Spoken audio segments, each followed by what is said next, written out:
Hi, this is Mrs. Arriaga from the library team, and I'm going to show you today some tips for searching within Google. We all use Google to find information, and most often we use the simple search text box, which is right here, where we enter words that will help us to find what we're looking for. Well, I'm going to show you some new search strategies that really help you to find better information than if you were just to search using the simple search text box. Oftentimes, we tend to look only at the results on the first page. We don't go to the second, the third, the fourth, the fifth, and so on. There was a study done in Wired magazine recently of college students, and they reversed the results on the first and the last pages. So students were surveyed as to which results were better, the first page or page, let's say, 10, 11, 12. And every time students chose the first page because they had it in their mind that best results show up on the first page, when in fact they were reversed for this very purpose, to see if we are consciously thinking about what we're looking at and not just assuming we're getting better results because we're on the first page. It's really important to be conscious of what you're looking at when you're doing a search, because there are so many tools available, particularly in Google, to improve your search, and we want you to use those. Google is like an iceberg. You only see a little bit of its capabilities up front with that simple search text box, and then the power of its search with the results. But really, so much of the power is below the surface, and we're going to go a little bit beneath the surface today. So if I search for Rosa Parks, which I entered in the search box, I want to not just look at the results page below, but also these features at the top. You probably know a lot about images. Images pulls up images related to the search you entered in the search box. So here I'm seeing images of Rosa Parks. Under More, you'll see there are more options to search for videos, for books, for blogs, all related to your search Rosa Parks.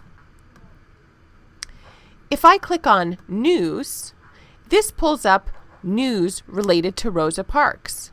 I could then click on Search Tools all the way to the right.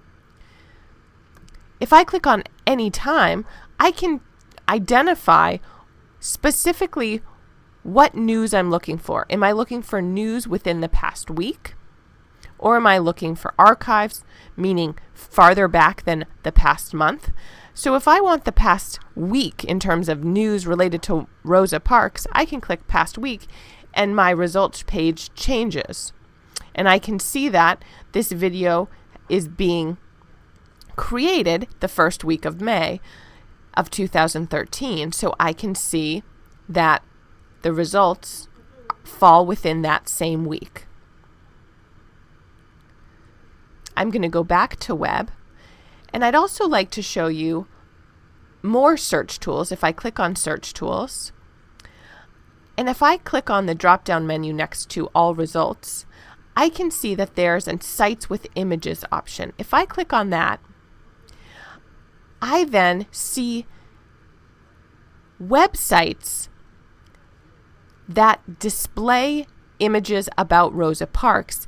And why this might be helpful is because this allows you to see those websites and gives you an idea about their context. So you get a sense about the website and the credibility about the website perhaps before you actually decide whether the image is going to be something you want. The next search feature I'd like to show you is also in that same drop-down list under Sites with Images. It's called Reading Level. If I click on Reading Level, I can see there are 3 different categories: Basic, Intermediate, and Advanced.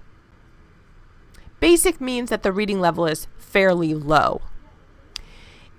The majority of websites in the results list for Rosa Parks fall under Intermediate. 56%.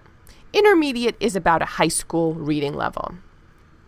Advanced tends to be at a college level for experts, perhaps on a given topic. Interestingly, Wikipedia articles often fall under intermediate. And the reason why is because they often include technical language.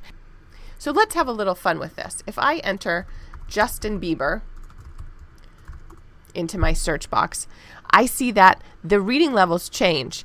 The majority of websites, 69%, are basic. If I search for algebra, the majority of websites are advanced, 39%. And if I go back to my Rosa Parks search, I see that the majority, 56%, are intermediate. So we've reviewed 3 different search features in Google. We've looked at the news feature, and then we also looked at how we narrow the news results even more by time. And then we also looked at sites with images that allows us to gain understanding of context as it relates to images, and also reading level, which allows us to look at our results and organize our results by reading level. The library team will continue to keep your teachers and you updated on search strategies in Google, as well as in other databases throughout your 4 years at Moreau Catholic. And this presentation was brought to you by the library team.